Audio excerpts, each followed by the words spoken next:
Telangana BJP ఒక కొత్త ఆలోచన చేస్తున్నట్టుగా వార్తలొస్తున్నాయి. ఇప్పుడు ప్రధాని మోదీ సభలు పెడితే సక్సెస్ అవుతామా? అమిత్ షా సభలను ఎక్కువ పెడితే సక్సెస్ అవుతామా?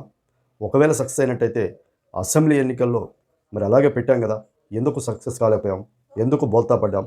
అని ఆలోచన పడి మరి ఏం చేయాలనేది ఇంకా కూడా వాళ్ళు కొన్ని ఆలోచనలు చేస్తున్నట్టు తెలిసింది. పేరు గొప్ప నాయకులంతా ఎమ్మెల్యేలుగా పోటీ చేసి ఎందుకు ఫెయిల్ అయ్యారు అనేది కూడా వాళ్ళల్లో మెదులుతున్నటువంటి ప్రశ్న. తెలంగాణలో బీజేపీ స్కోర్ పెరగాలంటే ఏం చేయాలి?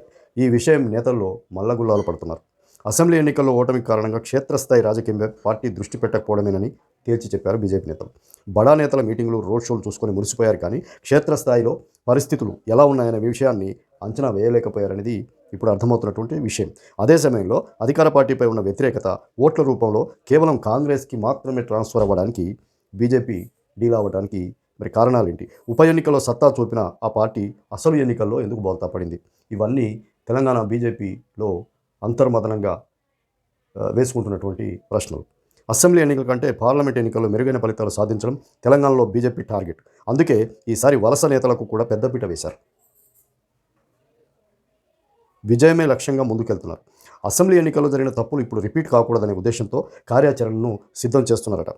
పార్టీ నాయకులు, కార్యకర్తల మధ్య సమన్వయం కోసం మీటింగులు పెడుతున్నారట. బూత్ లెవెల్లో ఉన్న వ్యవస్థలో కూడా లోపాలున్నాయని కేంద్ర నాయకత్వం భావించింది. బీజేపీ నేతలు బూత్ లెవెల్ కమిటీలను యాక్టివ్ చేసేందుకు ప్రయత్నాలు ప్రారంభించారు. కేవలం పేపర్పై ఉండే కమిటీలు కాకుండా కార్యకర్తలు క్షేత్రస్థాయిలో వెళ్ళి ఓటర్లను ప్రభావితం చేసే విధంగా కార్యాచరణ చేపట్టారు.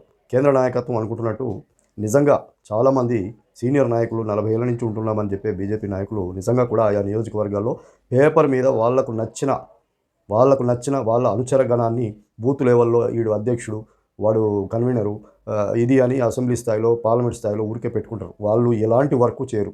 ఇది కేంద్ర నాయకత్వం గమనించింది. ఇప్పుడు క్షేత్రస్థాయిలో వెళ్ళి ఓటర్లను అలాంటి కమిటీలు పేపర్ కమిటీలు కాకుండా కార్యకర్తలు క్షేత్రస్థాయిలో వెళ్ళి ఓటర్లను ప్రభావితం చేసే విధంగా కార్యాచరణ ఇప్పుడు మొదలుపెట్టారట.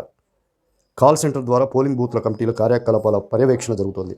ఈ మార్పులు బీజేపీకి మరి ఏమాత్రం ఫలితాలు లభిస్తాయో, ఏమాత్రం కార్యాచరణ ఇప్పుడు కొత్తగా వీళ్ళు చేస్తున్నటువంటి కార్యాచరణ మరి ఎంతమాత్రం ఇదవుతుందో తెలియదు. కానీ తెలంగాణలో మాత్రం పార్టీ ఉన్నది గింతంత అయినా, అది మండలం కానీ, అసెంబ్లీ కానీ, లేదంటే పార్లమెంటు పరిధిలో కానీ కాంగ్రెస్లో 2 గుంపులు ఉంటే, బీఆర్ఎస్లో 2 గుంపులు ఉంటే, బీజేపీలో ఉన్న గింతంతలో 4 గుంపులు ఉంటాయన్నమాట మాత్రం వాస్తవం.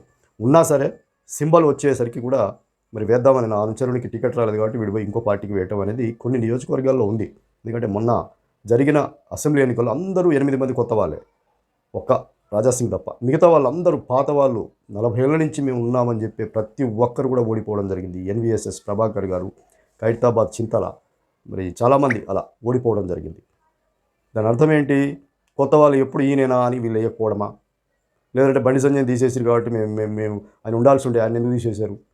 ఇలాంటి చిల్లర ఆలోచనల వల్ల చాలామంది చేయలేదు. ఇది అగ్రనాయకత్వం గమనించి ఇప్పుడు వీళ్ళందరినీ ఏకతాటి మీద నడిపించి, దానికి ఓన్లీ బూత్ లెవెల్లో అందరూ కలిసి ఉంటేనే గెలుస్తామనేది తెలుసుకొని వీళ్ళందరికీ ఉద్బోధ చేసి పగడ్బందీగా ముందుకెళ్తున్నట్టు ఇప్పుడు తెలంగాణ బీజేపీ మరి